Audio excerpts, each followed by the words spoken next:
It's time, guys. It's time to list the best books I read in 2022, and for you to most likely tell me why they were terrible. But hey, this is what we do, right?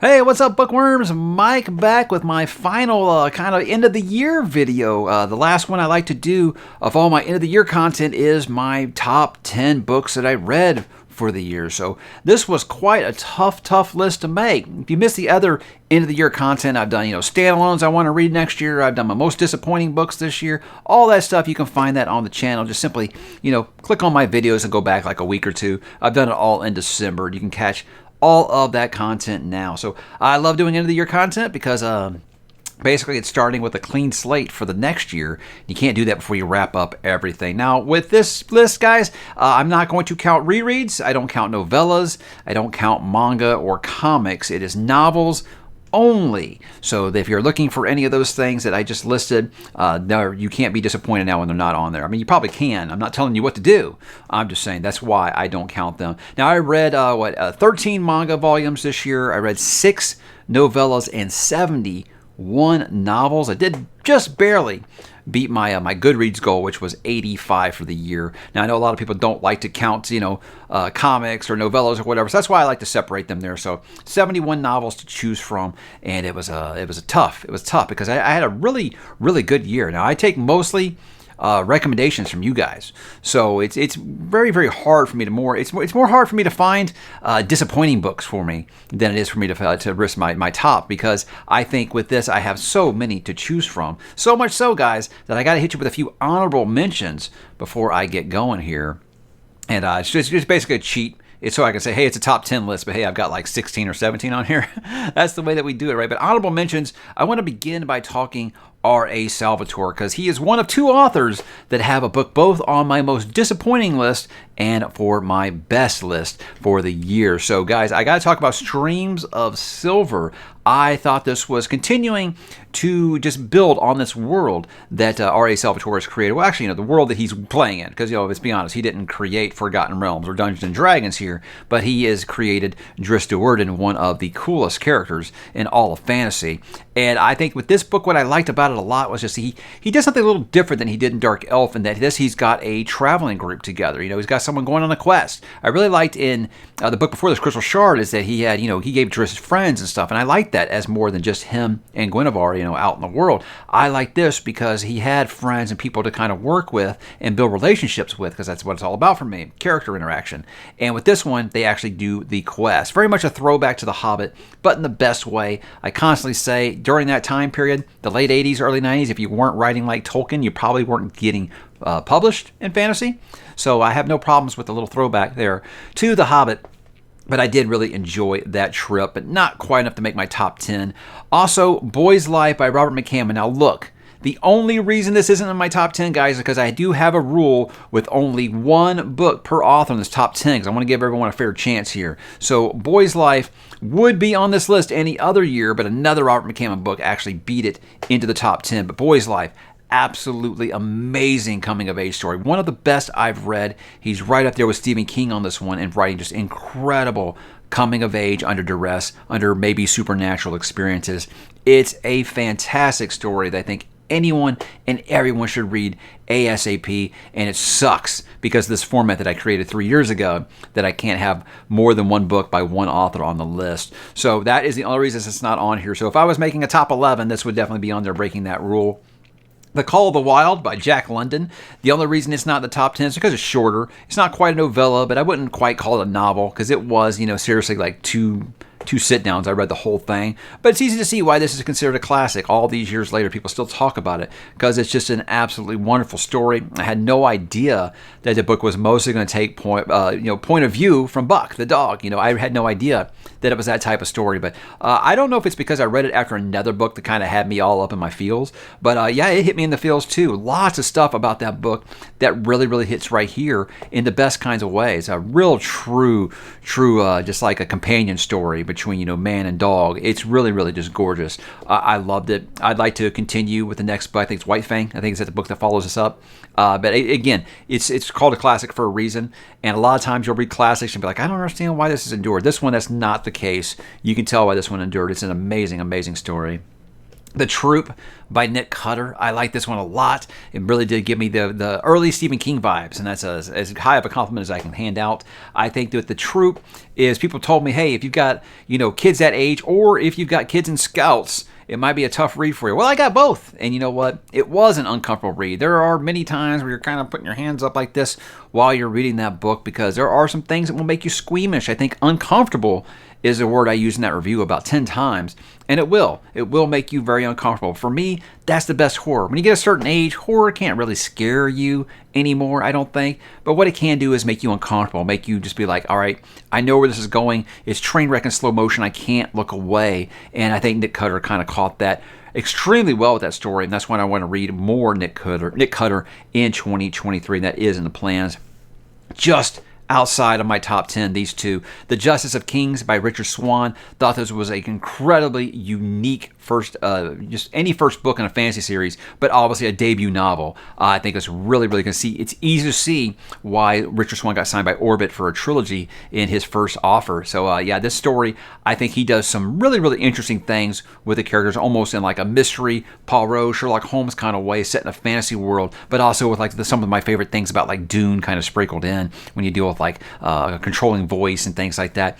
But a true mystery novel told from the point of view of not who you think would be the main character. So I think that was obviously a neat twist that he did right there, putting it from the eyes of someone that you go into the book, you look at the cover and you think, okay, this is my main character. You kind of see about the powers and stuff. You think that's going to be your main character, but you're getting it from the eyes of, let's just say, his assistant. Let's put it that way. And it's incredibly done well. And I can't wait to read book number 2. Still waiting for NetGalley to approve me for that advanced reader copy. And then, of course, Kingdoms of Death, Christopher Rocchio. Well, not the most recent Sun Eater book, because Ashes of Man did just come out, but Kingdoms of Death came out earlier this year, and that's the one I'm going to put up there. Now, that book, honestly, it is kind of one story kind of cut into two.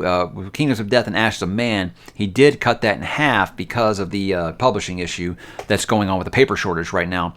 But it never really felt like that. It never felt like a book that was cut in half. It felt like it had a beginning, middle, and end. And the third act is some of the most brutal and painful things I've ever read in a science fiction book. And Christopher continues to show why he is an absolute wizard with the way that he writes, because the guy is just a gorgeous, gorgeous writer. And I think if you put those two books together, it probably would have cracked the top 10, but today it's just outside of it. So about that top 10, let's go ahead and start it now. Top 10, number 10. This is, of course, The Dragonbone Chair by Tad Williams. Now, this was a read-along we did on the channel, and I have this saying where a lot of people always say, hey, book 2 or book 3 was better. For me, I seem to like beginnings, because with Dragonbone Chair, it had the coming of age with Simon that I love so much. It had a lot of the setting up the world, a lot of the first getting together, the character introductions, the first interactions, seeing them build rapport with one another, building this mythology and this lore. And I loved every minute of it. I thought it was really, really special. And in fact, it was my favorite of that trilogy. And that trilogy did land on my top 10 fantasy series. So it's a really, really great one. But I think that Tad Williams was an author I had been meaning to read for a long time, and it sucks it took me this long to get to it, but you know what? Better late than never, right? And I'm glad that I did, because it was a really, really great read. We even did a spoiler talk about it because I did enjoy it so much. Number 9, The Hunger of the Gods by John Gwynne. I liked Shadow of the Gods a lot. And now with Hunger of the Gods, he did some things differently.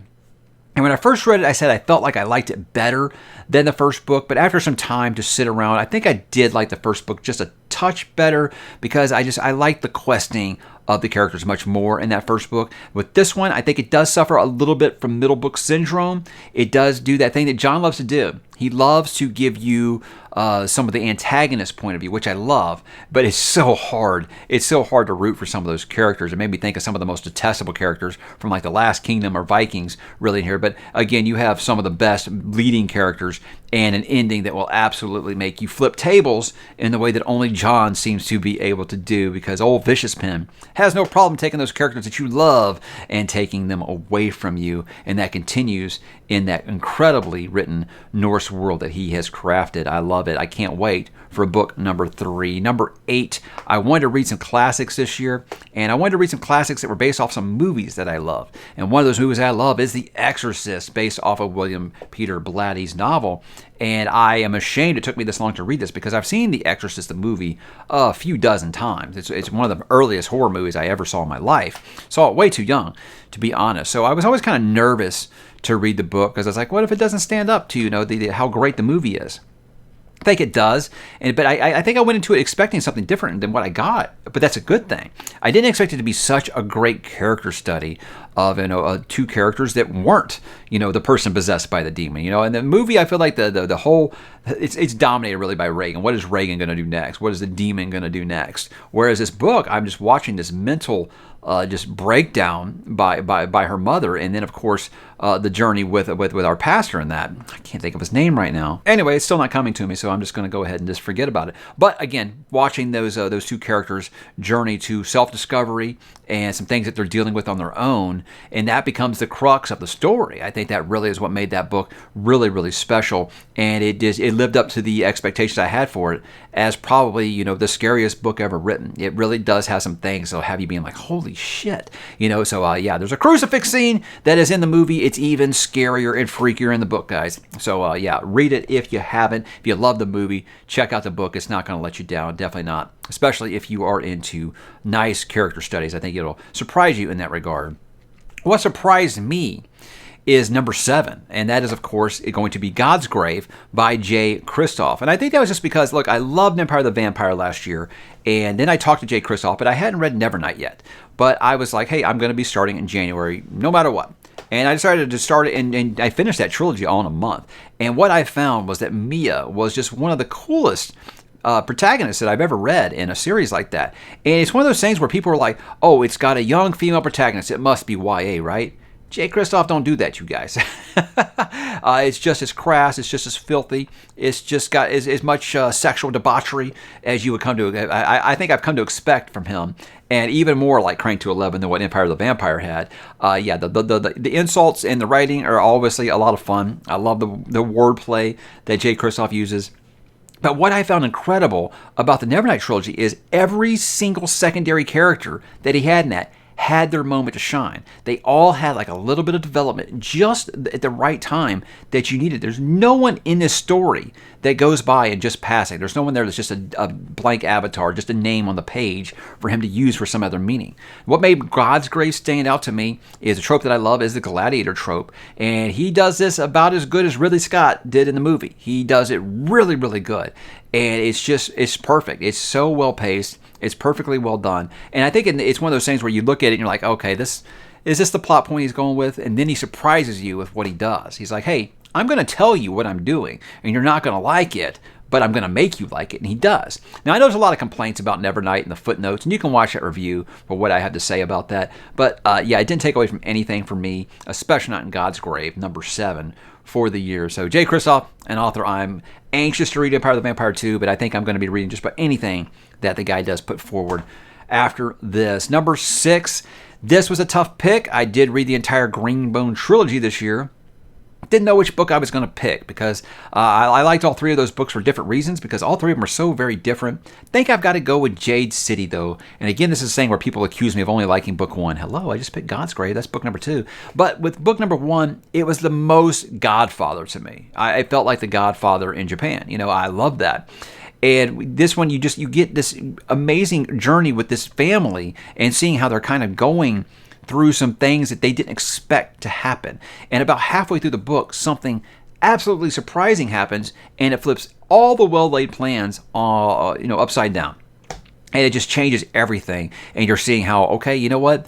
Sometimes people die, and our well-laid-out plans have to change on the fly. And it really is. You see this family just flying by the seat of their pants while they're dealing with this rivalry with this other gang. And it's really, really well done. And I think that her character work is incredible in this book. I am rooting for these characters. I hate these characters. I love these characters. All the above, just like you would with family. I think only Robin Hobb's done it better, I think, with the way that she does a family drama so well. So that's a very high compliment, because you guys know how I feel at this point about some Robin Hobb stuff, which you might hear about later in this list. But yes, Jade City, guys, I think anyone should check it out. I think if you have some preconceived conceptions, as I did, about it, you can go ahead and throw those out the window, because that's a fantastic trilogy, and I think anyone would enjoy it. Number 5, I do love me the Arthurian legend, and I love it when some authors play in that sandbox and see what they come up with. And this was my first experience with Bernard Cornwell, and I did really enjoy the Warlord Chronicles, especially book number 2, Enemy of God. I think this one was my favorite because he dealt with Derfel as kind of dealing with it, having a family. There were some things that were a little different than book 1, where he's younger. In this one, he's a little older. He's got a family. He's got kids and stuff. And there was some dad shit, as I like to call in this book, that absolutely broke my heart. It's done so incredibly well. And I mean, I think that besides, Bernard Cornwell might be right there. Is like I said that I never thought that anybody could write a duel in the Circle as well as Joe Abercrombie does. But I think Bernard Cornwell might do it better, because there's some one-on-one duels in this book that are just magnetic, and you just cannot look away. His battles, I don't think anybody's wrote battles better than Cornwell that I've ever read. Honestly, this guy does battles just absolutely amazing. But his character work's very good, and I love him playing around in this universe and putting a nice little historical fiction twist on it. There's some things he does that you can feel like our unreliable narrator with the way that we look at the Arthurian legend, because he changes one character big time in that series. But yeah, that's an amazing series. But Enemy of God is the one that really, really stands out to me, because I love that we got to see a little bit more of the human side of Derfel, and it was really well done. And I'm probably saying Derfel wrong. I don't know. Apparently, I say all these names wrong because I don't listen to the audiobook. But there were some names in there that I have no idea how to pronounce them, but hey, that's great. Number 4, I have to go back again to the classics thing. Another one that I wanted to read this year. 2 of my favorite movies of all time were The Exorcist and The Godfather. And I said I wanted to read both of those this year, and thankfully both of them were great, because number 4 is The Godfather by Mario Puzo. It's one of those things where it is different enough from the movie, but the movie's in there. The movie is in that book. In fact, I think the 2 things that they cut out of the movie are probably for the better, because they were probably the only parts of the book I said that I wasn't nuts about, but that might just be because I am so beholden to that movie, because I have seen, that's one of the movies I've seen the most in my lifetime, guys, is The Godfather. It's one of the greatest movies ever made. I can watch it on repeat and not get bored. So I did have high expectations for it, but I think you get to see a little bit more of the internal monologue that Michael has in that book, and it's really, really good. And I love the moments between him and Vito. They're just really, really special. And it does some things where in the movie you can think that Michael's just a little cold, a little too early, and it builds it in the book much better, because in the movie it does seem like he kind of almost flips at a certain moment. With this, you see that slow build where he is actually battling with these decisions, and it's an amazing, amazing family drama, guys. I think it is probably up there with the best ever. It's a book that is absolutely considered maybe one of the greatest books of all time, and I would agree. It is incredible.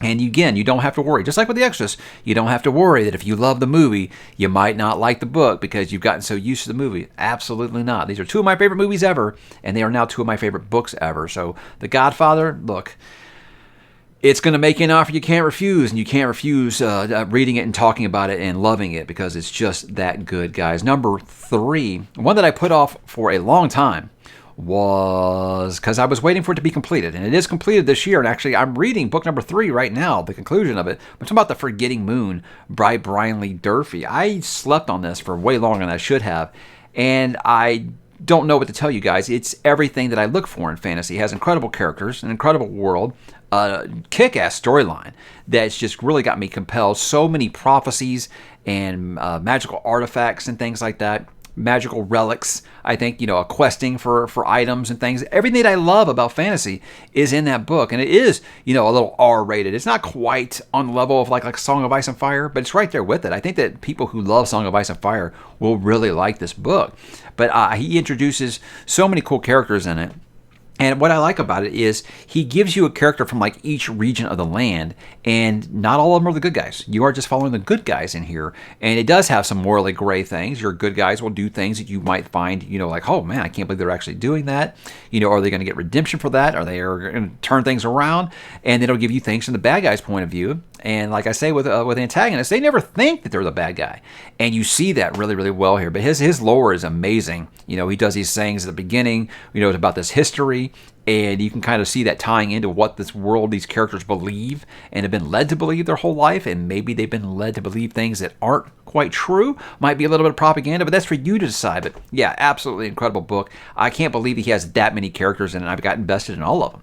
He really does a great job with that. So if you've only seen Brian's YouTube videos and you think he's just a big goofball, that's not like that how he writes. That's not how he writes at all. He writes absolutely pure epic fantasy, adult epic fantasy, and I think you guys will love it if you check it out. So that's my number 3 for the year, and I don't think he would be mad about being that high if he saw who number 2 and number 1 are. Okay, the runner-up, the silver medalist. In most years, this probably would have been number 1. It is my number 1 fantasy book of the year. This, of course, is Ship of Magic by Robin Hobb. Now, I think it's very hard to pick one from the Life Ship Traders trilogy because it really is one story, just like divided into 3 parts, almost like, because they didn't want to publish a book this thick.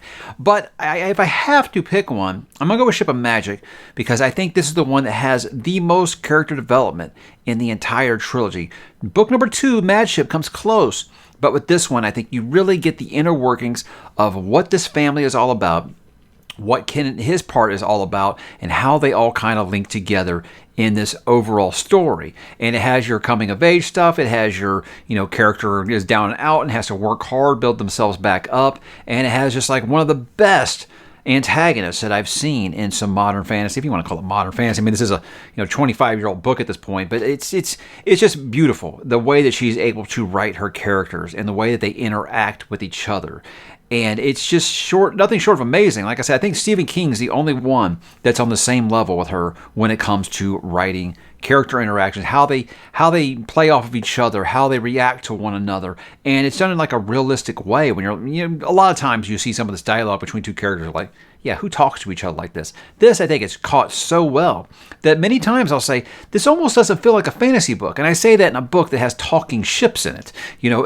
A book where I'm saying it doesn't really feel like fantasy because it almost just feels like a family drama taking place on the ship and in these small border towns or these river towns and these ocean towns. It's amazing stuff what she's able to do with it. And even though the book is like 900 pages long, unlike Assassin's Quest, I felt like those pages were all used for good effect.